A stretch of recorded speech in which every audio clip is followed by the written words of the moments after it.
Bismillahirrahmanirrahim. Assalamualaikum warahmatullahi wabarakatuh. Waalaikumsalam warahmatullahi wabarakatuh. Pemirsa Jember 1 TV yang dirahmati Allah, bahagia sekali saya Pia Mediana dapat kembali membersamai Anda dalam program acara Setetes Embun, di mana nantinya kita akan menyimak sebuah tausiah keagamaan bersama narasumber yang kompeten dalam bidangnya. Dalam episode kali ini, Setetes Embun akan mengangkat sebuah tema yakni relasi sains dan agama. Banyak orang yang memahami bahwa sains dan agama melayani fungsi yang berbeda dalam kehidupan manusia.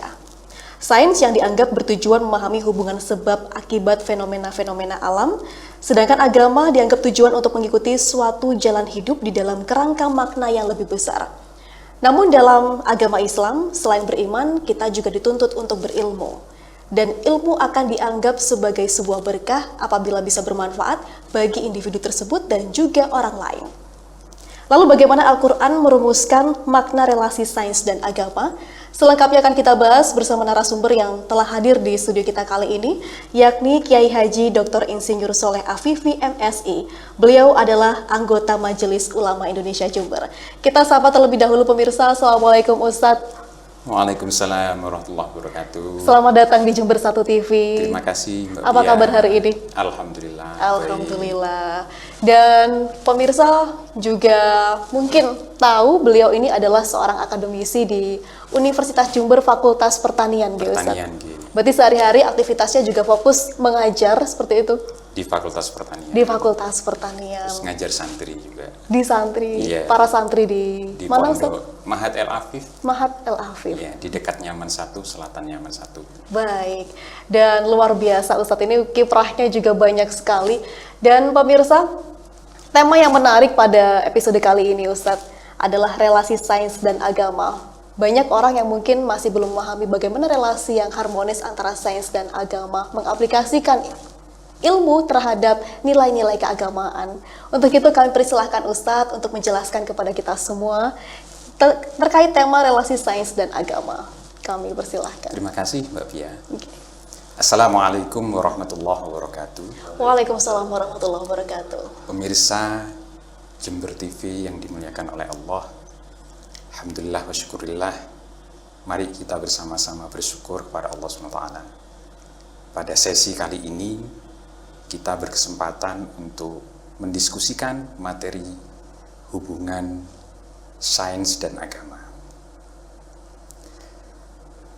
Di dalam kesempatan kali ini saya ingin mengajak sarjana-sarjana Islam, para putra-putri Islam yang bisa mencapai pendidikan tinggi untuk juga ikut bertanggung jawab menyebarkan, mengkaitkan, mempelajari hubungan antara sains dan agama. Sebab agama Islam sangat erat kaitannya dengan sains, dengan ilmu pengetahuan. Nah, dalam kesempatan kali ini nanti kita akan bahas beberapa ayat Al-Quran yang berkaitan dengan sains, yang itu sebenarnya pada saat Al-Quran itu turun, diwahyukan kepada Rasulullah Nabiullah Muhammad SAW, itu pada saat itu pengetahuan belum sampai di sisi itu. Al-Quran sudah membahas lebih dahulu. Nah, di antaranya surat Al-Alaq ayat 1-5, Allah SWT berfirman, A'udzubillahi minasyaitonirrajim, Bismillahirrahmanirrahim. Iqra' bismi rabbikal ladzi khalaq, khalaqal insana min 'alaq. Iqra' rabbukal akram, alladzi 'allama bil qalam, 'allamal insana ma lam ya'lam.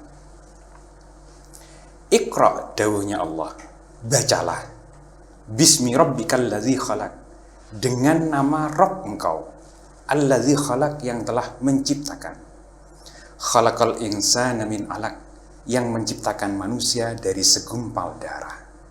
Iqra' wa rabbukal akram, bacalah dan Rob engkau Al-Akram yang maha pemurah. Alladzi 'allama bil qalam, yang mengajarkan dengan pena, dengan tulisan.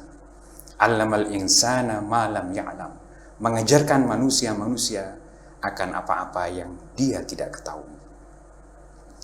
Ma'asyiral muslimin, jamaah Jember TV, pemirsa Jember TV yang dimuliakan oleh Allah. Surat Al-Alaq ini merupakan surat yang dikenal pertama kali turun kepada Rasulullah SAW. Iqra, bacalah. Ini menunjukkan bahwa agama Islam itu meminta umatnya, pemeluknya, untuk membaca, banyak-banyak membaca. Membaca itu berarti memasukkan ilmu pengetahuan sampai mengerti. Kemudian di dalam ayat Al-Quran ini juga disampaikan bahwa Allah menciptakan manusia dari segumpal darah. Nah, di dalam ayat-ayat berikutnya mengenai penciptaan manusia ini luar biasa. Pada saat itu, ketika ayat Al-Quran turun, bahkan ilmu barat sekalipun, bagaimana proses pertemuan antara sel sperma dengan sel telur, membentuk zigot, membentuk segumpal darah, itu pengetahuannya, tahapan-tahapannya belum sedetil yang ada di dalam Al-Quran. Nah, ini pentingnya para pelajar mempelajari Al-Quran, kemudian mengimplementasikannya di dalam ilmu pengetahuan yang dia pelajari, menghubungkannya dengan ilmu pengetahuan yang dipelajari, dan di dalam hasanah ilmu pesantren biasanya diajarkan. Kalau ayat Al-Quran itu, firman Allah itu adalah kebenaran yang mutlak. Maka jika suatu saat ilmu yang ada di sisi manusia ini belum mencapai apa yang difirmankan oleh Allah, maka yang perlu dicari oleh para pelajar, oleh mahasiswa adalah terus meneliti sehingga sesuatu itu sesuai, berhubungan erat dengan Al-Quran. Ma'asyiral muslimin rahimakumullah, pemirsa Jember TV yang dimuliakan oleh Allah. Surat Al-Alaq itu tadi menunjukkan bahwa agama Islam ini sangat mementingkan ilmu pengetahuan di dalam segala bidang, sesuai dengan peredaran zaman. Dan Al-Quran merupakan wahyu yang terakhir. Karena itu, apa-apa yang di dalam Al-Quran bisa dipastikan itu sesuai dengan perkembangan zaman, peredaran zaman. Terutama dalam bidang sains, perlu kajian dan inovasi-inovasi baru untuk mengetahui rahasia kebesaran Allah SWT dalam menciptakan alam semesta serta semua benda di dunia ini. Di dalam surat Al-Alaq itu sangat erat kaitannya. Allah menyatakan alladzi khalaqal insan min alaq, Allah yang menciptakan manusia dari segumpal darah. Nah, ini perlu proses mempelajari hubungan sains dan agama. Perlu diawali mempelajari hubungan sains dalam agama itu di dalam pendidikan. Pendidik yang mempunyai keahlian yang tinggi perlu mengajarkan kepada khalayak muridnya, santrinya, mahasiswanya, supaya para pelajar memperoleh ilmu sekaligus mempunyai sifat rendah hati dari mempelajari hubungan sains dan agama. Sebagai contoh, para pemirsa Jember TV yang dimuliakan oleh Allah, asal mula kehidupan misalnya. Soal ini selalu menjadi perhatian manusia, baik untuk dirinya sendiri maupun untuk makhluk-makhluk hidup sekelilingnya. Kasus manusia yang muncul di atas bumi serta caranya memperoleh keturunan merupakan bahan kajian perkembangan yang sangat penting. Di dalam membicarakan asal mula kehidupan secara umum, Al-Quran mengambil sikap yang sangat ringkas dan menyebutkannya di dalam ayat yang berkaitan erat dengan proses pembentukan kosmos. A'udzubillahi minasyaitonirrajim. Bismillahirrahmanirrahim. Dalam surat Al-Anbiya ayat yang ke-30 Allah SWT dawuh, awalam yaral ladzina kafaru anna samawati wal ard kanata ratqan fafataknahuma wa ja'alna minal ma'i kulla syai'in afala yu'minun. Awalam yaral ladzina kafaru, apakah orang-orang kafir itu tidak melihat anna samawati wal arda, sesungguhnya langit dan bumi itu kanata ratqan, dulunya jadi satu. Fafataknahuma, lalu Allah pecahkan keduanya. Wa ja'alna minal ma'i kulla syai'in hayyin afala yu'minun. Ma'asyiral muslimin, jamaah pemirsa Jember 1 TV yang dimuliakan oleh Allah. Ayat Al-Quran ini menyatakan bahwa dulunya langit dan bumi itu jadi satu.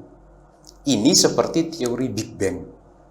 Di dalam teori barat itu, bahwa dulunya langit ini dengan bumi ini jadi satu. Lalu terpecah-pecahlah, terjadi ledakan Big Bang namanya. Ini teori barat ya, bagaimana asal-muasal kosmos itu. Kemudian jadilah dengan ledakan itu beberapa planet-planet termasuk bumi kita. Ini menunjukkan sekali lagi ayat Al-Quran menunjukkan fakta-fakta bagaimana dulu asal mula kehidupan, asal mula kosmos ini, Mbak Pia. Kemudian di dalam ayat yang lain, wa ja'alna minal ma'i kulla syai'in hayyin, dan kami jadikan dari air segala sesuatu menjadi hidup. Afala yu'minun, apakah kalian tidak beriman? Soal asal muasal kehidupan ini, pemirsa Jember 1 TV yang dimuliakan oleh Allah, kita sekarang tidak ragu-ragu bahwa ayat tersebut berarti bahwa tiap-tiap benda yang hidup itu diciptakan dari air sebagai bahan baku, atau tiap-tiap benda hidup berasal dari air. Kedua arti tersebut di atas adalah sesuai dengan sains modern yang menyatakan bahwa kehidupan itu berasal dari air, atau air itu adalah bahan pertama untuk membentuk sel hidup. Ini sudah menjadi kesepakatan para ahli. Kalau mau mencari kehidupan di dalam satu planet, maka yang dicari lebih dahulu adalah apakah ada air di situ. Maka ketika manusia sudah bisa mencari Mars untuk mengidentifikasi ada tidak kehidupan itu, di Mars itu diidentifikasi apakah air sudah ada di sana. Betul. Itu sesuai dengan firman Allah SWT yang tadi saya sebutkan. Kemudian banyak yang ayat-ayat Al-Quran itu yang menyebutkan bagaimana tumbuh-tumbuhan itu bisa tumbuh. Di antaranya, a'udzubillahi minasyaitonirrajim, bismillahirrahmanirrahim. Walladzi anzala minas sama'i ma'an lakum minhu syarabun wa minhu syajarun fihi tusimuna yumbitu lakum bihi zar'a wa zaitun wan nakhil wal a'nab wa min kulli samarat inna fi dzalika laayatil liqaumin yatafakkarun. Huwallazi, dia Allah, anzala minas sama'i ma'an, yang menurunkan dari langit air, hujan. Lakum minhu syarabun, kamu sekalian dari air hujan itu syarabun, bisa minum. Wa minhu syajarun, dan dari air hujan itu bisa tumbuh tumbuh-tumbuhan. Fihi tusimuna, kemudian kalian juga bisa beternak, menggembala ternak. Yumbitu lakum bihi zar'a, tumbuh, Allah menumbuhkan untuk kamu sekalian az-zar'a, tanaman-tanaman, wazaitun, dan buah zaitun, wan nakhil, dan kurma, wal a'nab, dan anggur, wa min kulli samarat, dan setiap jenis buah-buahan itu tumbuh dari air. Inna fi dzalika laayatil liqaumin ya'qilun. Sesungguhnya inna fi dzalika laayatil liqaumin yatafakkarun. Sesungguhnya pada yang demikian itu adalah tanda-tanda bagi orang yang berfikir. Ma'asyiral muslimin, jamaah pemirsa Jember TV yang dimuliakan oleh Allah. mohon maaf. Tanpa air tidak akan ada kehidupan. Jika seseorang berbicara tentang adanya kehidupan di dalam suatu planet, seperti yang saya sampaikan tadi, pasti para ahli ini akan bertanya, apakah planet itu mengandung air yang cukup untuk hidup? Hasil-hasil penyelidikan modern memungkinkan kita berpikir bahwa benda-benda hidup yang paling kuno, termasuk alam-alam tumbuhan, alam tumbuh-tumbuhan yang ada di fosil-fosil, itu tentu bisa hidup kalau ada air. Unsur alam yang lain, misalnya binatang, muncul kemudian sesudah tumbuh-tumbuhan. Juga datang dari lautan. Di dalam beberapa teori evolusi itu disampaikan bahwa asal-muasal binatang darat itu berasal dari binatang-binatang air di lautan. Itu berarti menunjukkan fakta bahwa asal-muasal kehidupan ya air. Ma'asyiral muslimin rahimakumullah. Pemirsa Jember TV, Jember 1 TV yang dimuliakan oleh Allah.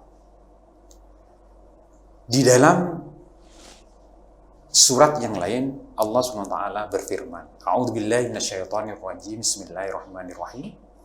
Wa fil ardi qata'un mutajawiratun wa jannatun min a'nabin wa zar'in wa jannatun min a'nabin wa zar'in wa nahilun sinwanu wa ghairu sinwani yusqa bima'in wahidin wa nufassilu ba'daha ala ba'din fil ukul inna fi dzalika laayatin liqaumin ya'qilun. Dawanya Allah di dalam surat 31 ayat yang keempat, wa fil ardi qata'un mutajawiratun, dan di bumi ini terdapat bagian-bagian yang berdampingan. Qita'un mutajawiratun, bagian-bagian yang berdampingan. Wa jannatun min a'nabin, dan kebun-kebun dari anggur. Wa zar'un, dan berbagai tanaman-tanaman. Wa nahilun, dan kurma. Sinwanun, ada yang bercabang. Wa ghairu sinwanin, dan ada yang tidak bercabang. Yusqa bima'in wahidin. Anggur, tumbuh-tumbuhan, kurma yang bercabang maupun tidak bercabang itu tumbuh diairi dari air yang satu, air hujan.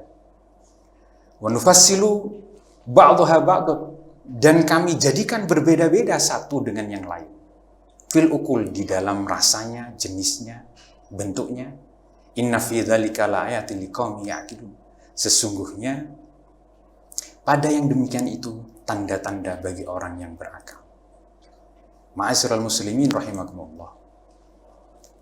Di sini Allah menyatakan bahwa dari satu air bisa tumbuh bermacam-macam jenis tumbuh-tumbuhan. Nah, di dalam ilmu yang lain, misalnya reproduksi tumbuh-tumbuhan, bagaimana tumbuh-tumbuhan itu berkembang biak. Kita perlu ingat bahwa perkembangbiakan tanaman, tumbuh-tumbuhan, itu ada yang melalui perkawinan antara sel jantan dengan betina, sering disebut dengan secara seksual. Ada yang melalui aseksual, tidak melalui perkawinan antara bunga jantan dan betina. Ini untuk perkembangbiakan misalnya stek pada singkong, itu tidak perlu mengkawinkan antara bunga jantan dan betina, itu tinggal dipotong saja singkong itu, ditanam, lalu bisa tumbuh, menghasilkan buah. Nah, reproduksi tumbuh-tumbuhan ini yang seksual, contoh yang sangat sederhana dapat kita jumpai dalam hal seperti berikut. Satu cabang dari sesuatu tumbuh-tumbuhan dipotong, ditanam, jika cukup mendapat air, cabang itu akan hidup sendiri dan timbul akar-akar baru, bahkan berbuah untuk singkong ya. Umbinya kita bisa makan. Ubi jalar juga begitu. Cabangnya kita potong, kita tanam, jadi tumbuh menjadi umbi yang sangat enak untuk kita nikmati. Untuk perkembangan tersebut Ada pula cabang-cabangnya yang lalu mengeluarkan tanaman-tanaman baru, menumbuhkan biji-biji. Nah, dari biji-biji ini yang lalu timbullah reproduksi seksual. Dari tumbuh-tumbuhan terjadi hubungan antara unsur-unsur jantan dan unsur-unsur betina, tumbuh menjadi tanaman-tanaman yang baru. Nah, reproduksi seksual itulah yang disebutkan di dalam Al-Quran. Sebagaimana firman Allah, A'udzubillahi minasyaitonirrajim, Bismillahirrahmanirrahim. Alladzi ja'ala lakumul arda mahda wa salalakum fiha subula wa anzala minas sama'i ma'an fa akhrajna bihi azwajan min nabatin syatta. Yang Allah jadikan bagi kamu sekalian bumi itu terhampar sebagai hamparan, yang menjadikan kamu di bumi itu bisa berjalan-jalan dan menurunkan dari langit Allah itu air hujan. Wa anzala minas sama'i ma'an, dan Allah menurunkan dari langit itu air hujan. Fa akhrajna bihi azwajan min nabatin syatta. Dan lalu Allah menumbuhkan berjenis-jenis bermacam-macam tumbuh-tumbuhan, macam-macam jenisnya. Ayat ini berkaitan sangat erat dengan pemuliaan tanaman. Kalau di dalam ilmu pertanian itu kita kenal bagaimana memuliakan tanaman. Tanaman supaya menjadi lebih baik. Nah, di dalam ayat tersebut Allah dakwah bahwa dari air yang ditumbuhkan dari langit timbul bermacam-macam jenis tumbuh-tumbuhan. Nah, ini namanya kalau di dalam ilmu pertanian itu menimbulkan keragaman genetik macam-macam, padahal asalnya air yang sama. Dalam perkembangan berikutnya, ma'asyiral muslimin, pemirsa Jember 1 TV yang dimuliakan oleh Allah, manusia kemudian diberi ilmu untuk bisa menciptakan keragaman-keragaman yang baru, yang asalnya dari tetuanya tidak ada, dari orang tuanya tidak ada, orang tua tumbuhan ini ya, tidak ada, lalu menjadi sesuatu yang baru. Ada yang namanya teknik bioteknologi. Dengan teknik ini, lalu bisa tumbuhlah buah-buahan dengan berbagai macam sifat. Manisnya bisa bertambah misalnya, yang asalnya kecut gitu, bisa manis karena dimasukkan gen-gen yang menimbulkan rasa manis. Nah, itu di tempat kami, di Fakultas Pertanian, beberapa peneliti melakukan penelitian-penelitian yang berkaitan dengan sifat manis itu. Lalu muncullah tumbuhan-tumbuhan yang lebih manis dari sebelumnya. Juga yang sudah kita kenal, kita nikmati bersama, ada anggur tidak berbiji, ada semangka tidak berbiji. Itu bagian-bagian dari teknologi pemuliaan yang menghasilkan sesuatu yang bermanfaat untuk manusia menjadi lebih baik, lebih nikmat, tanpa harus kita menelan bijinya. Ma'asyiral muslimin, jamaah Jember TV yang dimuliakan oleh Allah, akhir kata, Mbak Pia, mari kita terus pelajari ilmu-ilmu Allah yang sangat luas ini, sesuai dengan bidang. Betul sekali. Sesuai dengan bidangnya masing-masing. Ilmu pengetahuan yang baik dipelajari itu adalah ilmu yang dapat menyebabkan kita makin memahami kebesaran Allah, makin memahami pencipta kita, makin membuat kita mendekat kepada Allah. Ilmu yang baik yang dipelajari itu tambah pintar, tambah menyebabkan rendah hati, tambah rendah diri, tambah sifat sombongnya seseorang itu berkurang, bahkan tidak ada kesombongan sama sekali. Kenapa? Sebab ilmu Allah itu sangat luas. Semakin pintar seseorang akan merasa semakin bodoh. Semakin tahu, yang begini ini Allah ciptakan. Belum kita pelajari. Karena itu ilmu manusia sering digambarkan bagai setetes air dibanding lautan.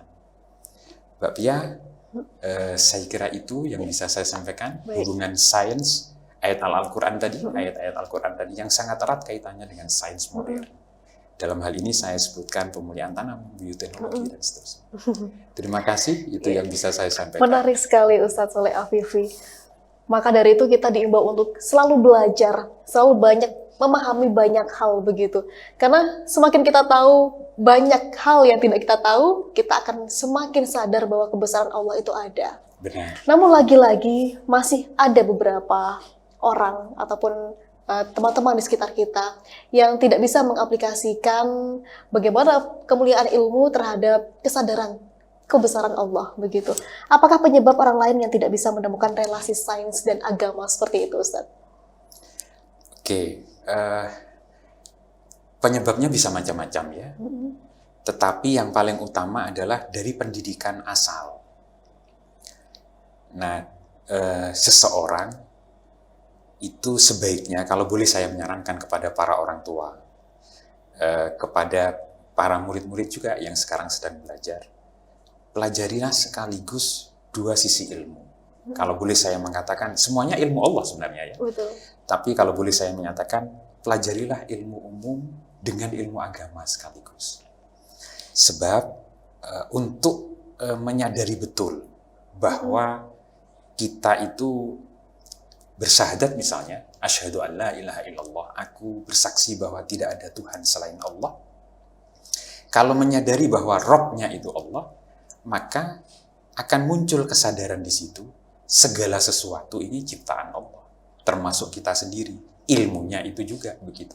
Milik Allah. Nah, seimbang antara belajar ilmu agama dengan ilmu umum, itulah yang mungkin diperlukan untuk anak-anak muda sekarang, para murid, para santri, belajar ilmu agama sekaligus ilmu umum, sehingga bisa menghubungkan, mencari relasi antara sains dengan agama.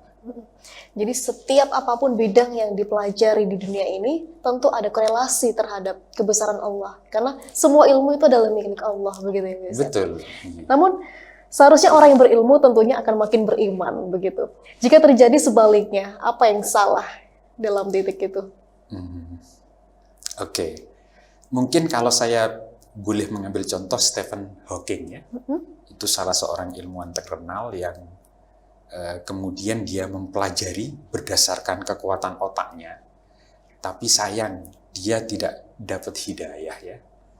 Lalu menelurkan suatu teori bahwa alam semesta ini, beliau nyatakan itu bukan ciptaan Allah, terjadi dengan sendirinya. Nah ini lalu oleh kalangan agama tentu dibantah besar-besaran ya. Islam terutama kan ayat-ayat Al-Quran itu jelas. Juga bukti-bukti secara empiris itu ada. Bahwa Allah itu maha kuasa menciptakan alam semesta ini. Tidak mungkin sesuatu yang teratur berasal dari yang tidak teratur. Oke, katakanlah misalnya kalau kita punya huruf A sampai Z. Ada 20 pasang. Ini saya ingin mencontohkan antara keteraturan itu pasti timbul dari sesuatu yang maha teratur.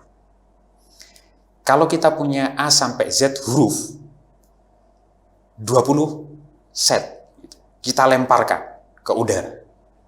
Maka jadi kocar-kacirlah susunan huruf itu. Dari A sampai Z. Lalu kita cari adakah yang membentuk kalimat ada. Kalau ada, kemungkinan kalimat ada itu bisa. 20 set A sampai Z, lalu terbentuk kata ada. Itu bisa. Untuk 20 set itu. Tapi kalau kemudian tercipta kalimat yang teratur, tercipta puisi, itu mesti harus ada yang membuat. Betul. Tidak bisa dari sesuatu yang tidak teratur itu lalu muncul puisi, muncul kalimat yang indah. Nah, ini sebagai bukti logika saja bahwa segala sesuatu yang teratur itu pasti ada yang membuat yang maha teratur. Kita sendiri kreasi Allah, ciptaan Allah yang maha sempurna. Pasti ada yang membuat kita ini. Tidak bisa membuatnya itu berasal dari sesuatu yang tidak teratur. Tiba-tiba jadi itu kan tidak bisa. Tiba-tiba ada. Iya.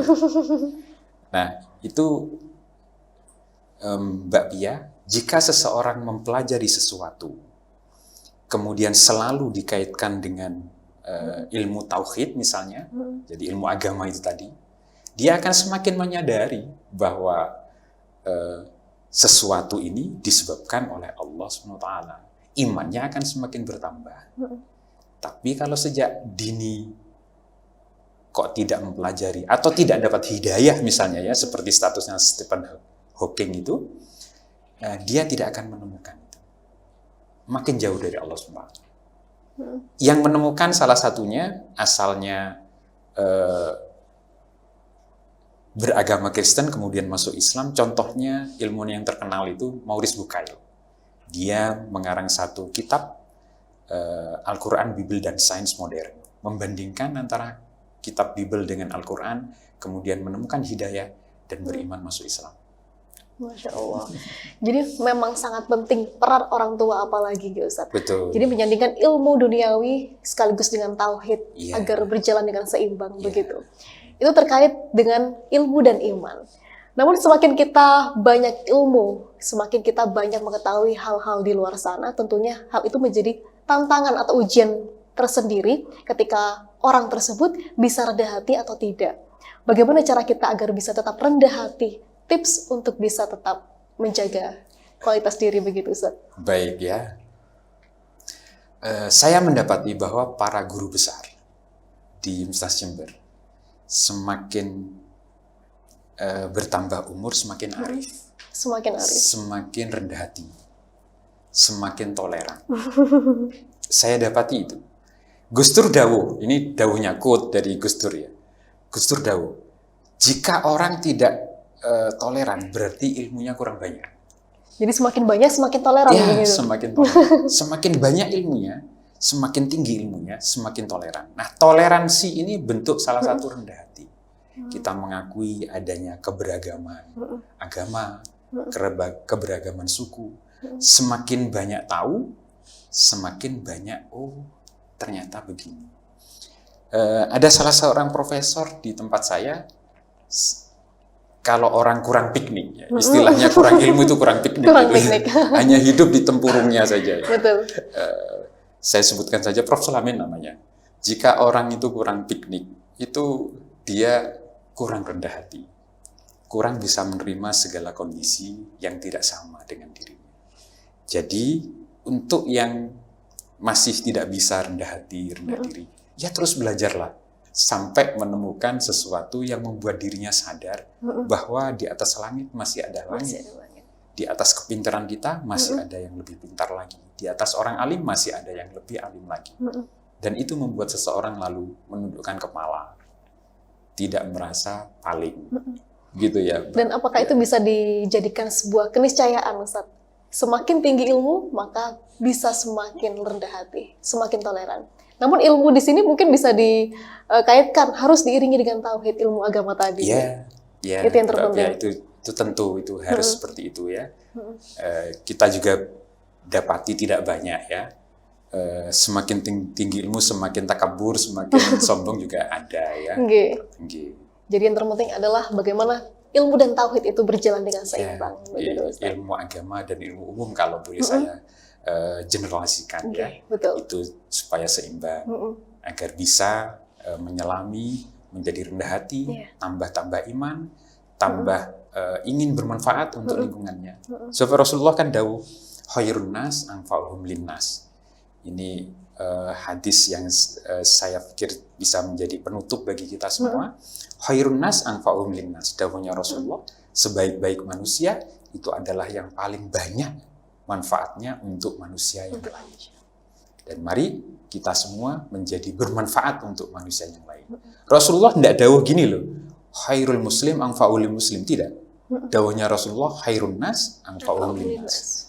Sebaik-baik manusia yang paling banyak manfaatnya bagi manusia yang lain. Itu ya. Amin. Semoga kita selalu dalam sisi bisa bermanfaat bagi semua orang. Dan Ustadz, semakin menarik sebenarnya diskusi kita terkait episode dengan tema relasi sains dan agama. Namun kita akhiri sampai di sini tausiah pada episode kali ini. Namun tentunya semoga ayat-ayat Allah bisa terus mengalir kepada beliau-beliau yang dengan tulus menyampaikan utamanya hari ini kepada Ustadz Sholeh Afifi yang telah berkenan hadir dan memberikan ilmunya. Terima kasih Ustadz atas semua ilmu yang insya Allah barokah ini. Amin. Terima Amin, kasih Allahumma juga amin. kepada Mbak Pia. Terima Nggih. kasih pemirsa Jember 1 TV yang menyaksikan. Terima kasih kepada kru yang di sini membantu kita semua untuk bisa melaksanakan acara hari ini. Mudah-mudahan manfaat barokah. Amin. Dan saya boleh mengutip quotes terakhir dari Ustadz kepada pemirsa tadi yang menarik adalah ilmu pengetahuan yang baik dipelajari adalah ilmu-ilmu yang dapat menyebabkan kita makin memahami kebesaran Allah. Makin membuat kita menyadari bahwa ilmu kita sangat sedikit, makin tawadu, rendah hati, makin takut kepada Allah, dan makin membuat kita takarub kepada Allah. Dan pemirsa, semoga tayangan ini bisa memberikan manfaat bagi kita semua. Saya Pia Mediana, mohon undur diri. Wassalamualaikum warahmatullahi wabarakatuh. Waalaikumsalam.